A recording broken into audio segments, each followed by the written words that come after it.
Hi, I'm Wayne Alaroot for Tea Party News Network, and I'm here to support Rudy. I stand with Rudy Giuliani. Great job, Rudy. Where's the rest of the GOP? Where's the cavalry? Wake up. But mostly I'm here to give Rudy the strength to withstand the withering media attacks and stand his ground. Don't retreat. What you said was great.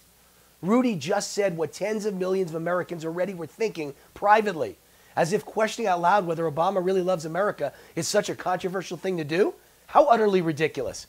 Let me count the ways that would indicate to anyone who isn't blind or a complete blithering idiot that Obama doesn't appear to love America, is different in his thinking than any other president, as Rudy said, and certainly gives the strong impression his true feelings are anti-American, anti-Christian, and anti-Israel. I think I'm being very reasonable here. He certainly gives that impression. Questions need to be asked.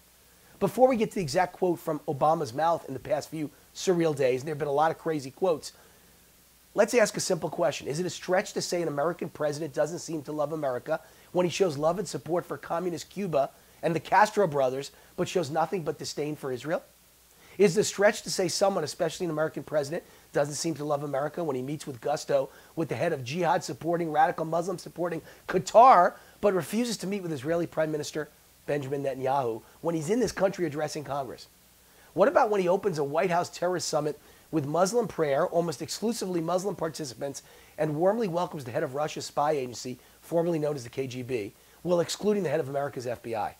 What about when he refuses to admit Muslims are terrorists while his Homeland Security lackeys label those who believe in individual rights and smaller government, meaning conservatives and libertarians, as the biggest terrorist threats facing America?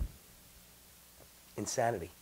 The media thinks it's a stretch for Giuliani to see and hear all that in a matter of days and conclude the White House might be occupied by a radical Marxist and Muslim sympathizer who doesn't appear to love America? Maybe that's because when I was Obama's classmate at Columbia, my classmates cheered and celebrated the assassination attempt on Ronald Reagan.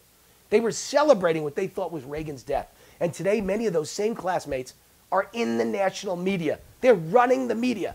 Those are the unbiased people judging Rudy Giuliani. Believe me, they're not unbiased. Well, I stand with Rudy.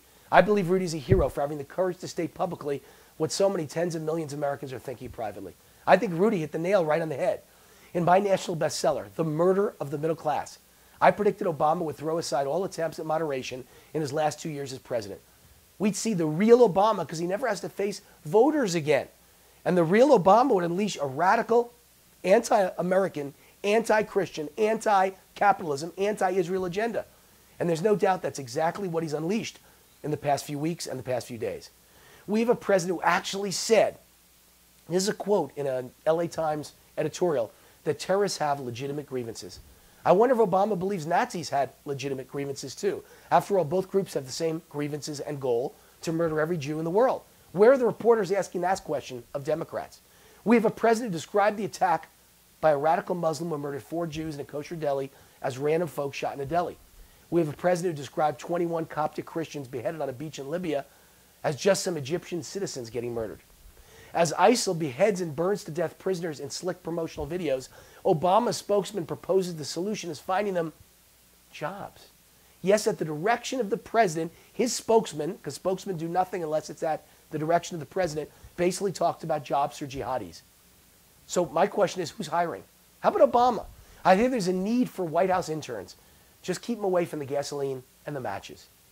We have a president who won't use the words Muslim and terrorist in the same sentence, even at a White House terrorism summit in the past week.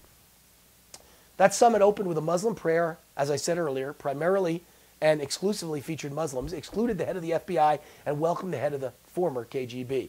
Even the former head of the CIA, James Woolsey, was flabbergasted and worried by Obama's statements and actions. We have a president who claims Muslims have been, get this, woven into our country's fabric from the first day, even though that's a complete lie. Where's the media? A complete lie. There were no Muslims present at the founding of America, but we did interact with them. America's first war as a new nation was against Muslims, the Barbary pirates. We have a president who not only won't tie Muslims to terrorism, but amazingly considers conservatives and anyone who believes in the Constitution and individual rights to be the biggest terrorist threat. And it's not as if we don't have a terrorist threat right now, right here, from radical Islam in America. It was just days ago that we heard about a serious jihadist threat against the Mall of America, with Somali immigrants in Minnesota at the center of this frightening episode.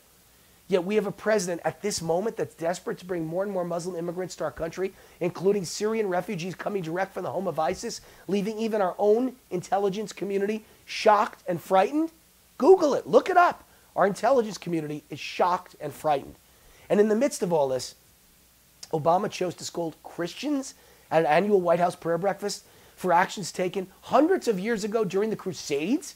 Obama doesn't just blame Christians, he blames Jews. He refused to meet with the Prime Minister of Israel at the same time he meets with the jihad-supporting Qatar. Add it all up, folks. In light of these statements and actions of just the past few days, what exactly is wrong or extreme about Rudy Giuliani's statement? What conclusion would a normal person draw? Whose side is Obama on? His thinking can only be described by any normal American as foreign.